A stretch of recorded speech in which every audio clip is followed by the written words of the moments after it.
ಅವತ್ತು ಫೈಟ್, ಇವತ್ತಿಗೂ ಫೈಟ್. ಅವತ್ತು ರಣರೋಚಕತೆ, ಇವತ್ತು ರಣರೋಚಕತೆ. ಅವತ್ತು ದೇವೇಗೌಡರ family versus D K Shivakumar family fight, ಇವತ್ತು ದೇವೇಗೌಡರ family versus D K Shivakumar family fight. ಹಾಗಾಗಿ ಬೆಂಗಳೂರು ಗ್ರಾಮಾಂತರದಲ್ಲಿ ನಾವ ನೀವ, ಇದೇ ಇವತ್ತಿನ ವಿಶೇಷ ಪಬ್ಲಿಕ್ ಪಾರ್ಲಿಮೆಂಟ್ ಸ್ಪೆಷಲ್.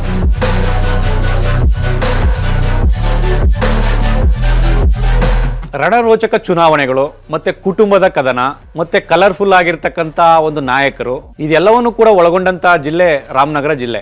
ಬಹುಶಃ ಕನಕಪುರ ಲೋಕಸಭಾ ಕ್ಷೇತ್ರ ಇದ್ದಂಥ ಸಂದರ್ಭದಲ್ಲಿ, ಈಗ ಬೆಂಗಳೂರು ಗ್ರಾಮಾಂತರ ಲೋಕಸಭಾ ಕ್ಷೇತ್ರ ಇರುವಂಥ ಸಂದರ್ಭದಲ್ಲಿ, ಎರಡೂ ಸಂದರ್ಭಗಳಲ್ಲೂ ಕೂಡ ಈ ಒಂದು ಲೋಕಸಭಾ ಕ್ಷೇತ್ರ ವ್ಯಾಪ್ತಿ ಏನಿದೆ ಸಾಕಷ್ಟು ಒಂದು ರೀತಿಯಲ್ಲಿ ಎಲ್ಲರನ್ನ ಸೆಳೆಯುವಂತಹ ಕ್ಷೇತ್ರವಾಗಿ ನಡೆದುಕೊಂಡು ಬಂದಿದೆ. ಅದಕ್ಕೆ ಪ್ರಮುಖ ಕಾರಣ ಮಾಜಿ ಪ್ರಧಾನಿ ದೇವೇಗೌಡರ ಒಂದು ಸೋಲು ಗೆಲುವು, ಮತ್ತು ಈಗಿರ್ತಕ್ಕಂಥ DCM ಶಿವಕುಮಾರ್ ಅವರ ಸೋಲು ಗೆಲುವು, ಜೊತೆಗೆ ಕುಮಾರಸ್ವಾಮಿಯವರ ಸೋಲು ಗೆಲುವು, ಅವರ ಕುಟುಂಬದ ಪತ್ನಿ ಅನಿತಾ ಕುಮಾರಸ್ವಾಮಿಯವರ ಸೋಲು ಗೆಲುವು, ಜೊತೆಗೆ DK ಶಿವಕುಮಾರ್ ಅವರ ಈ ಒಂದು ಯಾಟ್ರಿಕ್ ಗೆಲುವು ಈಗ 4ನೇ ಬಾರಿ ಬಂದು ನಿಂತಿರ್ತಕ್ಕಂಥದ್ದು. ಈಗ ಮತ್ತೆ ದೇವೇಗೌಡರ ಕುಟುಂಬದ ಅವರ ಅಳಿಯ ಜೊತೆಗೆ DK ಸುರೇಶ್ ಅವರ ನಡುವಿನ ಫೈಟು ಮತ್ತೆ ಕುಟುಂಬ ಕದನಕ್ಕೆ ಬಂದು ನಿಲ್ತಾ ಇದೆ. ಈ ರಾಮನಗರ ಜಿಲ್ಲೆ ಏನಕ್ಕೆ ಕಲರ್ಫುಲ್ ಅಂದರೆ, 4 ಮುಖ್ಯಮಂತ್ರಿಗಳನ್ನು ಕೊಟ್ಟಂಥ ಒಂದು ಜಿಲ್ಲೆ. ಕೆಂಗಲ್ ಹನುಮಂತಯ್ಯ, ದೇವೇಗೌಡರು, ಜೊತೆಗೆ ರಾಮಕೃಷ್ಣ ಹೆಗಡೆ ಅವರು ಕನಕಪುರ ಕ್ಷೇತ್ರದಿಂದ ಬೈ ಎಲೆಕ್ಷನಲ್ಲಿ ನಿಂತು ಗೆಲ್ತಾರೆ. ಯಾಕೆಂದರೆ ಅವರು ಮುಖ್ಯಮಂತ್ರಿ ಆಗಿದ್ದಂಥ ಸಂದರ್ಭದಲ್ಲಿ ಯಾವ ಸದನದ ಸದಸ್ಯರು ಕೂಡ ಆಗಿರೋದಿಲ್ಲ. ಆಗ PGR ಸಿಂಧೆ ಅವರು ಗೆದ್ದಿರ್ತಾರೆ. ಆ ಸಂದರ್ಭದಲ್ಲಿ ಆಗ ರಾಮಕೃಷ್ಣ ಹೆಗಡೆ ಅವರು ರಾಜೀನಾಮೆ ಕೊಟ್ಟಂಥ ಸಂದರ್ಭದಲ್ಲಿ ರಾಮಕೃಷ್ಣ ಹೆಗಡೆ ಅವರು ನಿಂತು ಅಲ್ಲಿ ಗೆಲ್ತಾರೆ. ಆಗ ಅವರು ಜೊತೆಗೆ ಕುಮಾರಸ್ವಾಮಿ ಅವರು. ಹಾಗಾಗಿ 4 ಮುಖ್ಯಮಂತ್ರಿಗಳ ಕೊಟ್ಟಂಥ ಜಿಲ್ಲೆ ಒಂದು ರೀತಿಯಲ್ಲಿ ಕಲರ್ಫುಲ್ಲೇ. ಈ 4 ಮುಖ್ಯಮಂತ್ರಿಗಳು ಕೂಡ ಪೂರ್ಣ ಪ್ರಮಾಣದ ಅಧಿಕಾರವನ್ನು ಮಾಡಲಿಲ್ಲ CM ಆಗಿ ಅನ್ನೋದು ಕೂಡ ಒಂದು ವಿಶೇಷ. ಅದ್ರ ಜೊತೆಗೆ ಘಟಾನುಘಟಿಗಳ ಸೋಲಿನ ಪಟ್ಟಿಯಲ್ಲಿ ದೇವೇಗೌಡರು, DK ಶಿವಕುಮಾರ್, ಕುಮಾರಸ್ವಾಮಿ, ಅನಿತಾ ಕುಮಾರಸ್ವಾಮಿ, ಜೊತೆಗೆ ಅಂಬರೀಷ್ ಅವರು ಕೂಡ.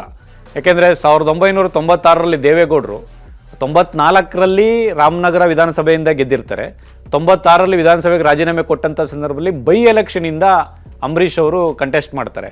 ಹಾಗಾಗಿ ಪ್ರತಿಸ್ಪರ್ಧಿ CM ಲಿಂಗಪ್ಪ ಅವರು ಅಂಬರೀಷ್ ಅವ್ರನ್ನ ಸೋಲಿಸ್ತಾರೆ. ಅದು ಕೂಡ ಒಂದು ರೀತಿಯಲ್ಲಿ ಐತಿಹಾಸಿಕವಾಗಿರ್ತಕ್ಕಂಥ ಚುನಾವಣೆ, ಮತ್ತು ಆ ಸಂದರ್ಭದಲ್ಲಿ ರಣರೋಚಕವಾಗಿ ಇತ್ತು. ಇದ್ರ ಜೊತೆಗೆ CP ಯೋಗೇಶ್ವರ್ ಆಗಿರ್ಬೋದು, ತೇಜಸ್ವಿನಿ ಗೌಡ ಆಗಿರ್ಬೋದು, ಇವರೆಲ್ಲರೂ ಕೂಡ ಬಂದು ಹೋಗ್ತಾರೆ. ಆ ಕಾರಣಕ್ಕೋಸ್ಕರವಾಗಿ ಎಲ್ಲವೂ ಕೂಡ ಒಂದು ರೀತಿಯಲ್ಲಿ ಕಲರ್ಫುಲ್ ಆಗಿರ್ತಕ್ಕಂಥ ವ್ಯಕ್ತಿತ್ವ, ಮತ್ತು ಒಂದು ರೀತಿಯಲ್ಲಿ ಅಚ್ಚರಿ ಫಲಿತಾಂಶಗಳನ್ನು ಕೊಟ್ಟಂಥ ಒಂದು ಲೋಕಸಭಾ ವ್ಯಾಪ್ತಿ. ಕನಕಪುರ ಮೊದಲು, ಈಗ ಬೆಂಗಳೂರು ಗ್ರಾಮಾಂತರ. ಅಂದರೆ ಆರಂಭದಲ್ಲಿ ಕನಕಪುರ ಆ ಒಂದು ಲೋಕಸಭಾ ಕ್ಷೇತ್ರದ ಆರಂಭದಲ್ಲಿ ಮೊದಲ ಬಾರಿಗೆ ಸಂಸದರಾಗಿ MV ರಾಜಶೇಖರನ್ ಅವರು ಆಯ್ಕೆ ಆಗ್ತಾರೆ. ತದನಂತರ ಇನ್ನೊಂದು ಸ್ಪೆಷಲ್ ಇದೆ.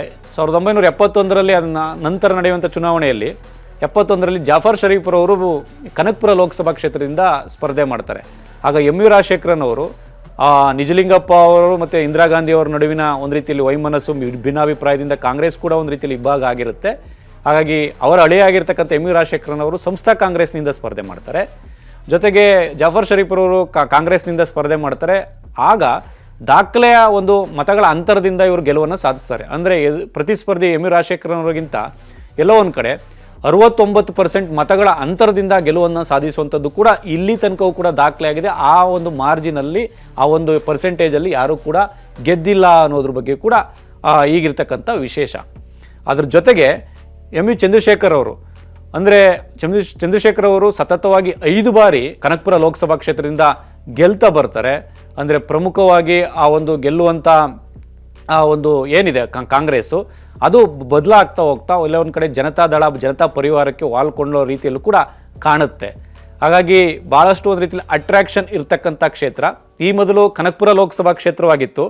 ಅಂದರೆ ಅದಕ್ಕೆ ಬೆಂಗಳೂರಿನ ಉತ್ತರಹಳ್ಳಿ ವಿಧಾನಸಭಾ ಕ್ಷೇತ್ರ ಸೇರಿತ್ತು, ಸಾತ್ನೂರು ವಿಧಾನಸಭಾ ಕ್ಷೇತ್ರ, ಜೊತೆಗೆ ಮಂಡ್ಯದ ಮಳವಳ್ಳಿಯೂ ಕೂಡ ವಿಧಾನಸಭಾ ಕ್ಷೇತ್ರ ಸೇರ್ಪಡೆಗೊಂಡು ಈಗಿರ್ತಕ್ಕಂಥ ರಾಮನಗರ, ಚನ್ನಪಟ್ಟಣ, ಮಾಗಡಿ ಇವೆಲ್ಲವೂ ಕೂಡ, ಆನೇಕಲ್ಲು ಇವೆಲ್ಲವೂ ಕೂಡ ಸೇರ್ಪಡೆಗೊಂಡಿತ್ತು. ಆಗ ಅಂದರೆ ಪುನರ್ವಿಂಗಡಣೆ ಬಳಿಕ ಎಲ್ಲೋ ಒಂದು ಕಡೆ ಮಳವಳ್ಳಿ ಬಿಟ್ಟೋಯ್ತು, ಈ ಕಡೆ ತುಮಕೂರಿನ ಕುಣಿಗಲ್ಲು ಒಂದು ರೀತಿಯಲ್ಲಿ ಆ್ಯಡ್ ಆನ್ ಆಯಿತು. ಜೊತೆಗೆ ಕ್ಷೇತ್ರ ಪುನರ್ವಿಂಗಡಣೆ ಆದ ಬಳಿಕ ಎಲ್ಲ ಒಂದು ಕಡೆ ರಾಜರಾಜೇಶ್ವರಿ ನಗರ, ಬೆಂಗಳೂರು ದಕ್ಷಿಣ, ಅದರ ಜೊತೆಗೆ ಆ ಒಂದು ಆನೇಕಲ್ಲು ಮತ್ತು ಸಾತ್ನೂರು ಮತ್ತು ಕನಕಪುರ ವಿಧಾನಸಭೆಗೆ ಮರ್ಜ್ ಆಯಿತು. ಈಗ ಕನಕಪುರ ವಿಧಾನಸಭಾ ಕ್ಷೇತ್ರ ಮತ್ತು ರಾಮನಗರ, ಚನ್ನಪಟ್ಟಣ, ಮಾಗಡಿ ಇವೆಲ್ಲವೂ ಕೂಡ ಸೇರಿಕೊಂಡು ಈಗ ಬೆಂಗಳೂರು ಗ್ರಾಮಾಂತರ ಆಗಿರ್ತಕ್ಕಂಥದ್ದು.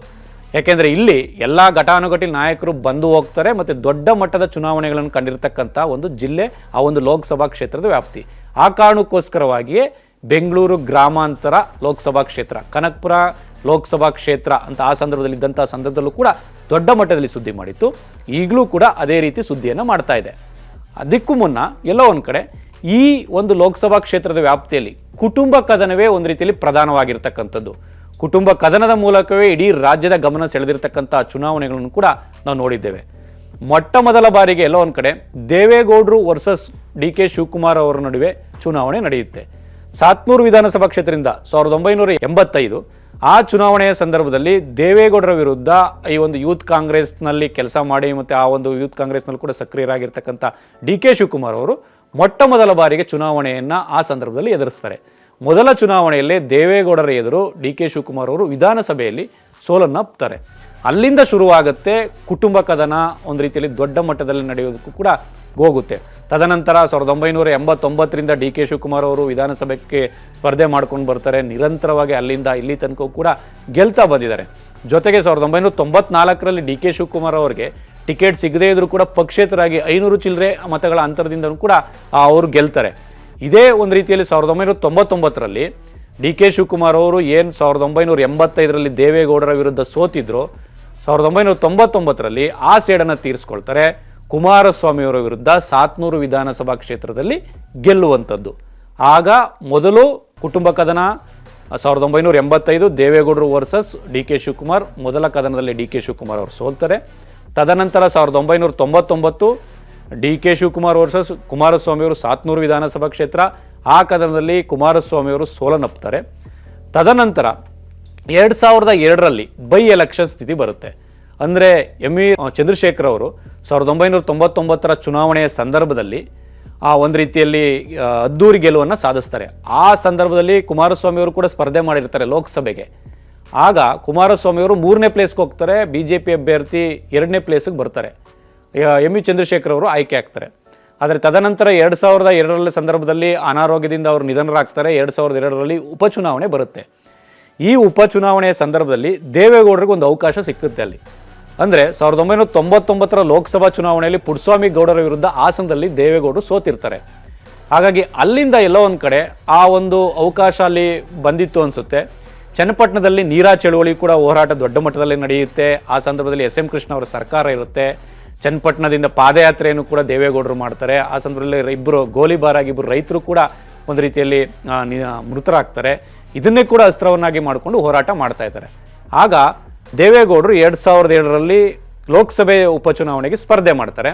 ಆಗ ಎದುರಾಳಿ ಇದೇ ಡಿ.ಕೆ. ಶಿವಕುಮಾರ್ ಅವರು. ಡಿ.ಕೆ. ಶಿವಕುಮಾರ್ ಅವರು ಎಸ್.ಎಂ. ಕೃಷ್ಣ ಅವರ ಸರ್ಕಾರದಲ್ಲಿ ಸಚಿವರಾಗಿರ್ತಾರೆ, ಕ್ಯಾಬಿನೆಟ್ ದರ್ಜೆ ಸಚಿವರು. ಇಂಥ ಸಂದರ್ಭದಲ್ಲಿ ಒಬ್ಬ ಒಕ್ಕಲಿಗ ಫೇಸನ್ನು ದೇವೇಗೌಡರ ವಿರುದ್ಧ ಒಂದು ರೀತಿಯಲ್ಲಿ ನಿಲ್ಲಿಸಿ ಒಂದು ರೀತಿ ಗೆಲ್ಲಿಸ್ಕೋಬೇಕು ಅಂತ ಕೂಡ ಎಸ್.ಎಂ. ಕೃಷ್ಣ ಅವರ ಇರಾದೆ ಆಗಿರುತ್ತೆ. ಆಗ ಡಿ.ಕೆ. ಶಿವಕುಮಾರ್ ವರ್ಸಸ್ ದೇವೇಗೌಡರ ನಡುವೆ ದೊಡ್ಡ ಮಟ್ಟದಲ್ಲಿ ರಣರೋಚಕವಾಗಿರ್ತಕ್ಕಂಥ ಫೈಟ್ ಕೂಡ ನಡೆಯುತ್ತೆ. ಆಗ ಆ ಒಂದು ಚುನಾವಣೆಯಲ್ಲಿ ಬೈ ಎಲೆಕ್ಷನ್ 2002ರ ಕನಕಪುರ ಲೋಕಸಭಾ ಉಪಚುನಾವಣೆಯಲ್ಲಿ ಡಿ.ಕೆ. ಶಿವಕುಮಾರ್ ಅವರು ಭಾಳ ಒಂದು ರೀತಿಯಲ್ಲಿ ವಿರೋಚಿತವಾಗಿ 50,000 ಚಿಲ್ಲರೆ, ಅಂದರೆ ಆ ಲೋಕಸಭಾ ಚುನಾವಣೆಯ ಸಂದರ್ಭದಲ್ಲಿ 50,000 ಚಿಲ್ಲರೆ ಮತಗಳ ಅಂತರ ಅಂದರೆ ಯಾವ ರೀತಿ ಫೈಟ್ ಇರುತ್ತೆ ಅನ್ನೋದು ಕೂಡ ನೆನಪು ಮಾಡ್ಕೊಳ್ಬೇಕಾಗತ್ತೆ. ಆಗ ಸೋಲನ್ನು ಒಪ್ತಾರೆ. ಅದಾದ ಬಳಿಕ ಮತ್ತೆ ಒಂದು ರೀತಿಯಲ್ಲಿ ಕದನ ಶುರುವಾಗುತ್ತೆ. ದೊಡ್ಡವರು ಸೋತಿರತಕ್ಕಂಥದ್ದು ಎಲ್ಲವನ್ನೂ ಕೂಡ ನೋಡ್ಬೋದಾಗಿದೆ.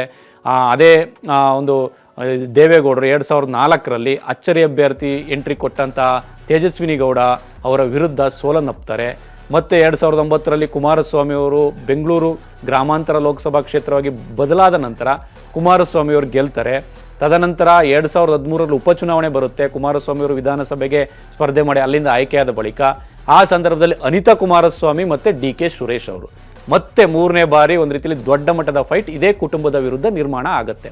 ಆ ಸಂದರ್ಭದಲ್ಲಿ ಅನಿತಾ ಕುಮಾರಸ್ವಾಮಿ ಮತ್ತು ಡಿ.ಕೆ. ಸುರೇಶ್ ಅವರ ನಡುವೆ ಡಿ.ಕೆ. ಸುರೇಶ್ ಅವರಿಗೆ ಮೊದಲ ಎಲೆಕ್ಷನ್ ಅದು, ಆ ಒಂದು ಉಪಚುನಾವಣೆ.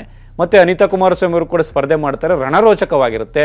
ಅನಿತಾ ಕುಮಾರಸ್ವಾಮಿ ಅವರು 1.25 ಲಕ್ಷ 1.5 ಲಕ್ಷ ಅಂತರದಲ್ಲಿ ಆ ಒಂದು ಚುನಾವಣೆಯಲ್ಲಿ ಸೋಲನ್ನು ಒಪ್ತಾರೆ.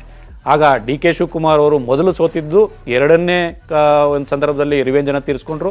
ಮತ್ತು 3ನೇ ಬಾರಿ ದೇವೇಗೌಡರ ವಿರುದ್ಧ ಸೋತರು. ಜೊತೆಗೆ 4ನೇ ಬಾರಿ ಅದರ ರಿವೆಂಜನ್ನು ತೀರಿಸ್ಕೊಂಡಿರ್ತಕ್ಕಂಥದ್ದು ಚುನಾವಣೆಯ ಕುಟುಂಬ ಕದನದ ಹಿಸ್ಟ್ರಿ ಅಂತಲೂ ಕೂಡ ಸ್ಪಷ್ಟವಾಗಿ ಹೇಳ್ಬೋದು. ಈಗ ಮತ್ತೆ ಅಲ್ಲಿಂದೀಚೆಗೆ 2014ರ ಚುನಾವಣೆಯಲ್ಲೂ ಕೂಡ ದೇವೇಗೌಡರ ಕುಟುಂಬ ಮತ್ತು ಡಿ.ಕೆ. ಸುರೇಶ್ ಅವರ ಕುಟುಂಬ ಅಲ್ಲಿ ಒಂದು ರೀತಿಯಲ್ಲಿ ಇದಾಗಲಿಲ್ಲ. ಜೊತೆಗೆ 19ರಲ್ಲೂ ಕೂಡ ಆಗಲಿಲ್ಲ. ಯಾಕೆಂದರೆ ಸಮ್ಮಿಶ್ರ ಸರ್ಕಾರ ಇತ್ತು, JDS ಮತ್ತು ಕಾಂಗ್ರೆಸ್ ಅಲ್ಲೂ ಕೂಡ ಸಪೋರ್ಟ್ ಮಾಡಿದರು. ಈಗ 2024ರ ಲೋಕಸಭಾ ಚುನಾವಣೆಯಲ್ಲಿ ಮತ್ತೆ ಕುಟುಂಬ ಕದನ ಬಂದಿದೆ. ಅಂದರೆ ದೇವೇಗೌಡರ ಕುಟುಂಬದಿಂದ BJP ಸಿಂಬಲ್ನಿಂದ ಸ್ಪರ್ಧೆ ಮಾಡ್ತಾ ಇದ್ದಾರೆ, JDS ಸಿಂಬಲ್ನಿಂದ ಅಲ್ಲ. ಆದರೆ ದೇವೇಗೌಡರ ಅಳಿಯ ಡಾಕ್ಟರ್ ಮಂಜುನಾಥ್ ಅವರು ಇದ್ದಾರೆ. ಜೊತೆಗೆ DK ಸುರೇಶ್ ಅವರು ಕೂಡ ಈಗಾಗಲೇ 4ನೇ ಬಾರಿ ಅದೃಷ್ಟ ಪರೀಕ್ಷೆಗೆ ಇಳಿದಿದ್ದಾರೆ. ಹಾಗಾಗಿ ಎಲ್ಲೋ ಒಂದು ಕಡೆ 4ನೇ ಬಾರಿ ಈ ಒಂದು ಕುಟುಂಬ ಕದನ ರಣರೋಚಕ ಒಂದು ಘಟ್ಟ ತಲುಪುವಂಥ ಸಾಧ್ಯತೆ ಇದೆ. ಈಗ ಯಾರನ್ನ ಒಂದು ರೀತಿಯಲ್ಲಿ ಹಿಂದೆ ಮುಂದೆ ಆಗ್ತಾರೆ ಅಂತ ಕೂಡ ಕಾದು ನೋಡಬೇಕಾಗುತ್ತೆ. ಆ ಕಾರಣಕ್ಕೋಸ್ಕರವಾಗಿಯೇ ರಾಜ್ಯದಲ್ಲಿ ಪ್ರಮುಖವಾಗಿ ಬೆಂಗಳೂರು ಗ್ರಾಮಾಂತರ ಕ್ಷೇತ್ರ, ಈ ಹಿಂದೆ ಕನಕಪುರ ಲೋಕಸಭಾ ಕ್ಷೇತ್ರ, ಈಗ ಬೆಂಗಳೂರು ಗ್ರಾಮಾಂತರ ಲೋಕಸಭಾ ಕ್ಷೇತ್ರ ಎಲ್ಲರನ್ನು ಸೆಳೀತಾ ಇರ್ತಕ್ಕಂಥದ್ದು. ಇಲ್ಲಿ ಎಲ್ಲೋ ಒಂದು ಕಡೆ ಗೆದ್ದು ಬೀಗದವರು ಇದ್ದಾರೆ, ಮಕ್ಕಡೆ ಮಲಗಿದವರು ಕೂಡ ಇರ್ತಕ್ಕಂಥದ್ದು. ಅದು ದೇವೇಗೌಡರಾಗಿರ್ಬೋದು, ಯಾಕೆಂದರೆ ದೇವೇಗೌಡರು ಕೂಡ ಸೋಲಿಸಿದಂಥ ಒಂದು ನಿದರ್ಶನಗಳು ಕೂಡ ಇರ್ತಕ್ಕಂಥದ್ದು. ಜೊತೆಗೆ ಕುಮಾರಸ್ವಾಮಿಯವರು ಕೂಡ ಸೋತಿದ್ದಾರೆ, DK ಶಿವಕುಮಾರ್ ಅವರು ಕೂಡ ಸೋತಿದ್ದಾರೆ, ಜೊತೆಗೆ ಅನಿತಾ ಕುಮಾರಸ್ವಾಮಿ ಅವರು ಕೂಡ ಸೋತಿದ್ದಾರೆ, CP ಯೋಗೇಶ್ವರ್ ಅವರು ಕೂಡ ಈ ಒಂದು ಸಂದರ್ಭದಲ್ಲಿ ಆ ಕುಮಾರಸ್ವಾಮಿ ಅವರ ವಿರುದ್ಧನೇ ಸೋತಿರ್ತಕ್ಕಂಥದ್ದು. ಹಾಗಾಗಿ ಅಂಬರೀಷ್ ಅವರು ವಿಧಾನಸಭೆ ಚುನಾವಣೆಯ ಸಂದರ್ಭದಲ್ಲೂ ಕೂಡ ಸೋತಿರ್ತಕ್ಕಂಥ ಲೆಕ್ಕಾಚಾರಗಳನ್ನು ಕೂಡ ನೋಡ್ಬೋದಾಗಿದೆ. ಈ ಎಲ್ಲ ಒಂದು ಇತಿಹಾಸವನ್ನು ಕೆದಕದಂಥ ಸಂದರ್ಭದಲ್ಲಿ ಎಲ್ಲೋ ಒಂದು ಕಡೆ ಅವತ್ತಿಗೂ ಕೂಡ ಕನಕಪುರ ಲೋಕಸಭಾ ಕ್ಷೇತ್ರ ರಣರೋಚಕವಾಗಿತ್ತು, ಇವತ್ತಿಗೂ ಕೂಡ ಬೆಂಗಳೂರು ಗ್ರಾಮಾಂತರ ಕ್ಷೇತ್ರ ರಣರೋಚಕವಾಗಿಯೇ ಇರ್ತಕ್ಕಂಥದ್ದು. ಹಾಗಾಗಿ ಒಕ್ಕಲಿಗ ಪಾರುಪತ್ಯದ ನಾಯಕ ಯಾರು ಅನ್ನೋದನ್ನು ಒಂದು ರೀತಿಯಲ್ಲಿ ಬೇರೆ ಬೇರೆ ರೀತಿಯ ಚರ್ಚೆ ಮಾಡಿ ಅದನ್ನು ತೀರ್ಮಾನ ಮಾಡೋದ್ರ ಜೊತೆಗೆ ಯಾವ ಕುಟುಂಬಕ್ಕೆ ಈ ಬಾರಿ ಒಂದು ರೀತಿಯಲ್ಲಿ ಮತದಾರ ಒಲಿತಾನೆ ಅನ್ನೋದ್ರ ಬಗ್ಗೆ ಕೂಡ ದೊಡ್ಡ ಮಟ್ಟದಲ್ಲೇ ಒಂದು ರೀತಿಯಲ್ಲಿ ಚರ್ಚೆ ಆಗ್ತಾ ಇದೆ. ಆ ಕುತೂಹಲಕ್ಕೆ ಮತದಾರ ಯಾವ ತೀರ್ಪು ಕೊಡ್ತಾನೆ ಅನ್ನೋ ಕೂಡ ಕಾದು ನೋಡಬೇಕಾಗುತ್ತೆ. ಒಂದಂತೂ ಸತ್ಯ, ಬೇರೆ ಬೇರೆ ಕ್ಷೇತ್ರಗಳಿಗೆ ಹೋಲಿಸ್ಕೊಂಡಂಥ ಸಂದರ್ಭದಲ್ಲಿ ಬೆಂಗಳೂರು ಗ್ರಾಮಾಂತರ ಕ್ಷೇತ್ರ ಈ ಕುಟುಂಬ ಕದನದ ಒಂದು ರೀತಿಯಲ್ಲಿ ರಣರೋಚಕತೆಗೆ ಕೂಡ ವಿಶೇಷವಾಗಿರ್ತಕ್ಕಂಥದ್ದು.